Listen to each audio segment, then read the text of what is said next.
Hello and welcome to the third part of the video about working with orders. In this one we're going to take a look how to modify orders, how to close orders, and a few different important topics that I'd like to discuss here. But let's first open a position, and we are going to use this position to explore different features of the order send function. So if I go to Python and if I first let me establish the connection between my Python environment and MT5, here you're already familiar with this dictionary. You have to provide different information in order to place an order. This one is a market order, to buy, good to cancel, immediate or cancel. So let's take a look at if this order will be sent successfully. And yes, I think so. So let me open MetaTrader. If I go here to the trade tab, I have this order with a stop loss of 1.01 and take profit 1.05. You can see in the comment section that it's Python script. So everything looks fine, and now we can use this position. We have already opened position, so we want to send an order to modify this position, and in this case I'd like to modify the stop loss and take profit prices. So if you go back to the documentation section, you can take a look here in the different trade actions, trade requests. So you can see here this one, trade action, stop loss, take profit, change open position, stop loss and take profit. And let's do this. Okay, I have written a quick code how to modify this position. The only thing here I could change, if you can see here that I've provided in this dictionary as an action the stop loss and take profit methods, and I have changed the stop loss and take profit prices, and what I have to change now is this ticket number. So if I go back here to MT5 913, let me change this. Okay, 913 891 and 364. Okay, I think this is it. So now if I run this modification order, our position should be changed. Its stop loss should change to 1.015 and the take profit to 1.04 something. Let's see if this works correctly.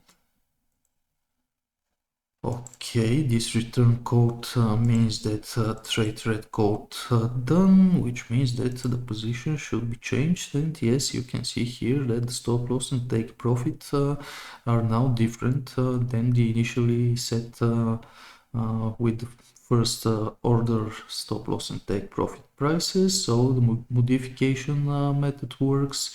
And if I want to close this position, let me now write a code to close this one.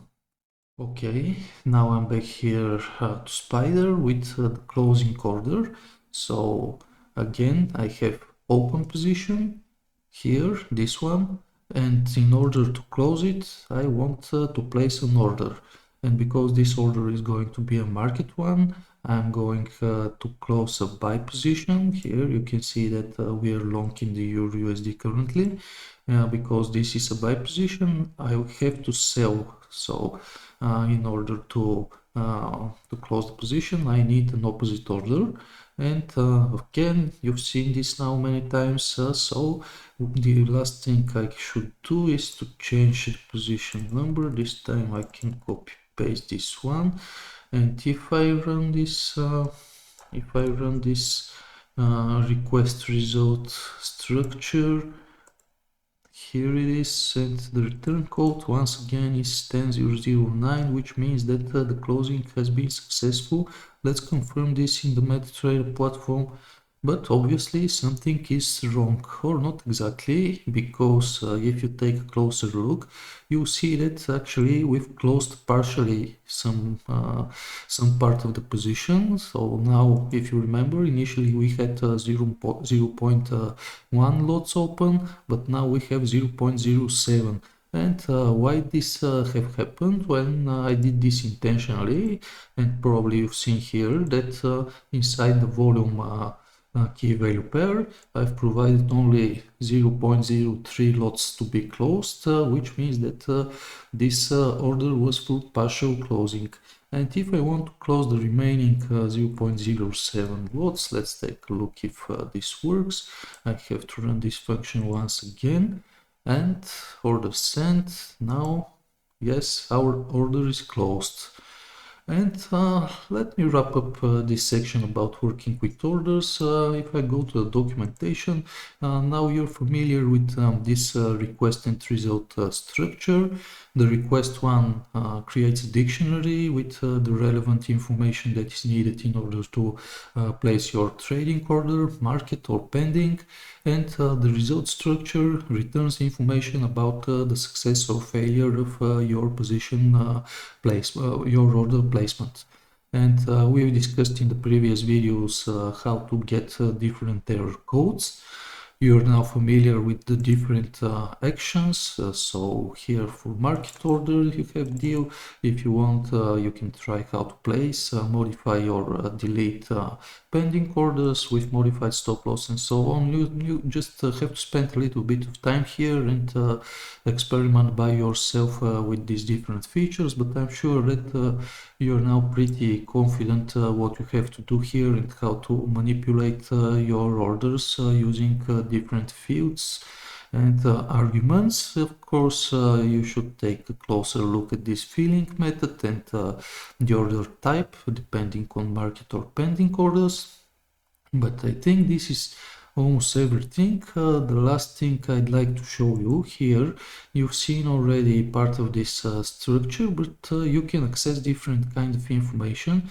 For example, if I go back to Spider, you can see here that the result object, I think actually that I can do something like result dot underscore sdict, and maybe, yes, you can obtain all this information about your order, the result of the order that you've sent here inside this function. So this is the result of order sent and the requested parameters. You can now see here the return code, the deal, the order number.